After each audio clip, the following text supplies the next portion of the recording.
어두운 침묵 속에서도 난 믿네. 능하신 내 주님 일하고 계심을 보이지 않아도 들리지 않아도 약속하신 대로 행하고 계시네. 하지만 그리 아니하셔도 믿네. 선하신 내 주님 나 사랑하심을 나 바란 그대로 이뤄지지 않아도 깊으신 뜻대로 예비해 두셨네. 믿음에 믿음을 더하여 주님의 크신 손 붙들리 나드릴 고백은 주 사랑. 새벽을 함께 하신 성도님들 사랑하고 축복합니다. 앞서 아합이 자신의 꾀를 믿고 전쟁을 치루었다가 여호사밧에게 남유다 왕 여호사밧에게 왕의 의복을 입히고 전쟁 중에 여호사밧이 잡히고 자기는 탈출할 거로 생각을 했는데 한 사람이 그냥 생각 없이 쏜 화살에 맞아서 그는 출혈이 심해 죽게 되었고, 그가 피를 흘린 그 모든 마차의 피를 씻을 때에 그 피를 개들이 핥았다라고 말하고 있습니다. 그리고 아합의 모든 이야기는 정리가 되죠. 말씀 보면 오늘 말씀의 51절부터 53절까지 보면 아합이 죽고 그의 아들 아하시아가 왕이 되지만 2년밖에 통치하지 못합니다. 물론 아하시아의 이야기도 여호사밧의 이야기가 오늘 읽은 본문에 잠깐 나오지만 아합의 교훈을 얻어서 이후로 아하시아와 북이스라엘과는 그 어떤 교류도 하지 않는 여호사밧의 모습을 볼 수 있게 되죠. 오늘 본문 보면 41절부터 50절까지의 말씀 보면 여호사밧이 왕이 된 35세 이후로부터 25년간 남유다를 통치하고 그동안에 있었던 종교개혁에 대한 일을 이야기합니다. 43절에 보면 여호사밧이 그의 아버지 아사의 모든 길로 행하며 돌이키지 아니하고 여호와 앞에서 정직히 행하였으나 산당은 패하지 아니하였으므로 백성이 아직도 산당에서 제사를 드리며 분향하였더라. 그리고 나서 앞서 말씀드렸지만 아합과 굉장히 친밀해졌죠. 그 이야기를 오늘 본문 44절에서 짧게 얘기해요. 여호사밧이 이스라엘의 왕과 더불어 화평하니라. 자, 그 다음에 45절 이후로 여호사밧의 남은 사적에 대한 이야기를 요약해서 합니다. 그 이야기는 무엇인가? 그의 아버지 아사의 시대에 남아있던 남색하는 자들을 그 땅에서 쫓아내었고, 섭정왕이 있었을 때 여호사밧이 다시 새 선박을 제조하고 금을 구하러 갔는데 그 배가 난파를 당해요. 그래서 아합의 아들 아하시아가 여호사밧에게 건의를 하죠. 우리가 배를 줄 테니 함께 가자라고 했지만 여호사밧은 이미 아합과의 그러한 일들이 있었기 때문에 가지 않습니다. 보면 49절 후반절에 여호사밧이 허락하지 아니하였더라. 자, 이 여호사밧과 아하시아, 아합의 평가는 전혀 다릅니다. 우리가 잘 봐야 되겠지만 아합과 아하시아는 끊어내지 못한 게 있고 반면 여호사밧은 끊어낸 게 있어요. 그러나 단 한 가지 끊어내지 못한 게 있는데 그것에 대한 이야기를 잠깐 좀 해보려고 합니다. 오늘 성경 전체적으로 보면 여호사밧에 대한 평가는 참 긍정적입니다. 아버지 아사의 길을 따라 행했고 아버지 시대에 남아있던 산당의 남창들까지 남색하는 모든 사람들, 남자 창기들까지 다 쫓아내버려요. 자, 이만하면 종교개혁 잘한 것 같죠. 그런데 오늘 성경에 보면 그 이야기를 잘했다라고 하지만 남겨둔 부분, 아쉬운 부분에 가는 것까지 기록하고 있어요. 그게 뭐였다고요?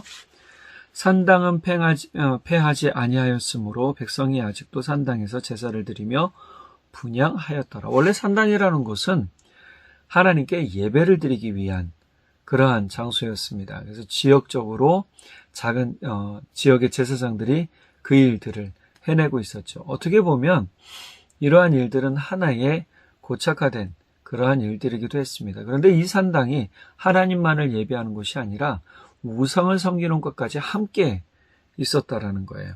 그래서 역사적으로 보면 이러한 일들로 인해서 가나안 종교 풍습이 섞여 들어가서 하나님 신앙, 여호와 신앙과 우상 숭배가 한 자리에 뒤섞여 버리는. 근데 이것을 이제 폐하면 되는데 폐하지 못해요. 왜 그러냐면 종교적 이권과 연관이 돼 있었고 이 지방의 제사장들이 왕에 대한 전폭적인 지지가 필요한 시점이었다라고 볼 수 있다라는 거죠. 그렇기 때문에 아마 여호사밧은 남창까지는 물론 돌아가게 했지만 이 제사 드리는 곳 산당만큼은 폐하지 못했다라고 얘기를 하는 거죠. 그런데 43절에 보면 정직히라는 말이 나와요. 정직히.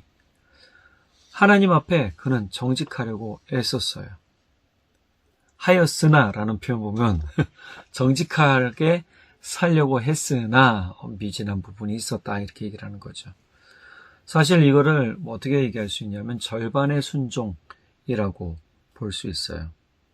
이런 절반의 순종이 뒤에 나오는 이야기에 딱 나오잖아요. 백성들이 어떻게 했습니까? 산당에서 제사를 드리며 분향했더라. 그러니까 아직까지도 우상 숭배에 관한 그러한 일들이 잔재가 남아 있었다라는 거였죠. 결국은 이러한 일들은 그 다음에 왕이 세워졌을 때 다시금 악순환이 되는 일들로 영적 악순환으로 빠지게 되는 일들로 만들어지게 됩니다. 엘리야가 갈멜산에서 백성들에게 외쳤던 말이 이 문제를 정확하게 알려주고 있어요. 열왕기상 18장 21절에서 백성이 여호와와 바알 사이에서 머뭇거리며 결단하지 못할 때 엘리야 뭐라고 얘기합니까? 백성들한테 도전을 주잖아요. 도전을 주고 너희는 선택하라는 거예요. 하나님을 선택할 것인가? 바알과 아세라를 선택할 것인가? 우상을 선택할 것인가? 지금도 사실 이러한 질문은 우리들에게 주는 도전입니다.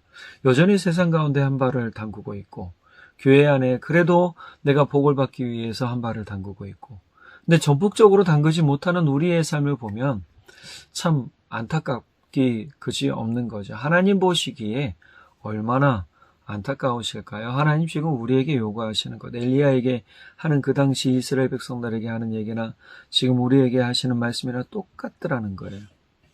지금 우리가 가지고 있고 우리가 섬기려고 하고 있고 끝까지 발을 빼지 못하는 부분, 끊어내지 못하는 부분 하나님 지금 끊어내라고 말씀하시는 것 같습니다. 사실 우리가 이번 주나 앞으로도 영원히 그러겠지만 정직히 살지만 우리가 끊어내지 못한 하나의 무언가가 있다면 여러분 그거 한번 떠올려 보세요. 그리고 하나님이 내가 이거를 끊어내기를 원하신다라는 생각, 그 마음이 든다면 과감히 끊어내야 될 줄 믿습니다. 하나님을 향해 바르게 살고 있다고 느끼면서도 끊어내지 못한 것이 있는 것. 결국 이것이 나중에 앞서 우리가 말씀 읽은 것처럼 백성들이 끝내 산당에서 그곳에서 예배드리며 우상 숭배를 끊어내지 못하는 일이 되어버린 것처럼 오늘 우리의 삶에도 하나님의 복이 제대로 흘러넘치지 못하도록 하는 복의 은혜를 막는 그러한 것들이 될 수 있다는 것을 기억해야 됩니다. 그러니 우리는 과감하게 끊어내야 돼요. 끊어내고 하나님 앞으로 온전히 서는 결단이 필요한 줄 믿습니다. 지금 이 순간 들려오는 경고를 듣고 한번 마음을 정리하고 생각을 정리하고 하나님께로 돌아서기 바랍니다. 너희는 내게로 돌아오라 라고 말씀하시는 하나님의 말씀. 그 말씀은 그냥 무미건조하게 하시는 말씀이 아니에요. 하나님은 자신의 가슴을 치며 안타까워하시며 그 영혼이 온전히 하나님께로 돌아오기를 원하시는 그 백성들이 하나님께로 온전히 돌아오기를 원하시는 그런 말씀을 해주시고 있다라는 것이죠. 여러분, 이 정리는 나만을 위한 게 아닙니다. 나도 복 그렇지만 내 후손들에게도 복을 주는 일들이라는 사실입니다. 과감히 끊어낼 때 하나님이 은혜를 더하실 줄 믿습니다. 과감히 끊어내면 그것이 사람이 됐던 관계가 됐던 어떤 습관이 됐던 행동이 됐던 과감히 끊어내면 나는 외로울 것 같아요. 근데 그렇지 않더라는 거예요. 하나님은 도리어 복의 새로운 관계들을 만들어주세요. 아브라함이 아버지 자기의 본토 고향을 떠나서 자기의 식구들을 끌고 나갔을 때 외로웠을 겁니다. 이제 나는 누구와 관계를 맺고 어떠한 일들이 일어나게 될까 궁금했겠죠. 그런데 하나님께서 아브라함에게 새로운 복의 관계들을 만들어 주시고 아브라함이 복의 사람이 되도록 만들어 주십니다. 여러분, 이런 것을 본다면 과감하게 하나님의 말씀을 따라 결단하는 것 결코 손해보는 일이 아니라는 사실이에요. 저는 적극적으로 말씀드리고 싶습니다. 하나님 편에 서십시오. 하나님을 절대적으로 따라가고 하나님을 향하시기 바랍니다. 혹여나 내게 남겨둔 산당 있습니까? 결국 내 자녀와 내게 영향을 미치는 그 다음 세대가 그대로 떠안게 될 짐들을 우리가 물려주지 않길 바랍니다. 그러면서 우리가 앞으로 미루지 않고 하나님 앞에 온전히 드리고 온전히 서며 온전히 나누는 삶이 되고 그것을 통해 하나님이 새롭게 만드시는 복의 일들이 바로 우리 안에 일어나게 되기를 예수님의 이름으로 간절히 축복합니다. 기도하겠습니다. 사랑의 하나님 아버지, 참 감사합니다. 하나님은 우리가 돌아오기를 원하셨습니다.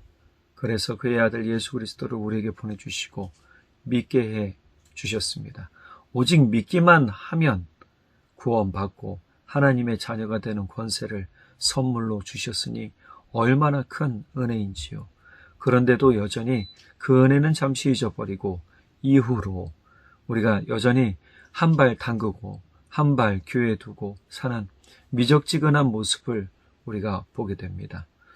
요한계시록에 우리가 미적지근하면 토해내버리라 말씀하신 그 말씀을 기억하며 우리가 온전히 하나님께로 돌아서고 하나님만을 따르며 하나님만을 섬기며 오직 예수 그리스도를 쫓는 그러한 제자의 삶을 살도록 성령 하나님 도와주시고 우리의 모든 몸을 돌려 하나님을 경배하고 하나님을 찬양할 때 하나님, 아브라함처럼 우리 모두에게 하나님을 의지하는 자들에게 보호하여 주시고 지켜주시고 은혜 위에 은혜를 더해 주십시오.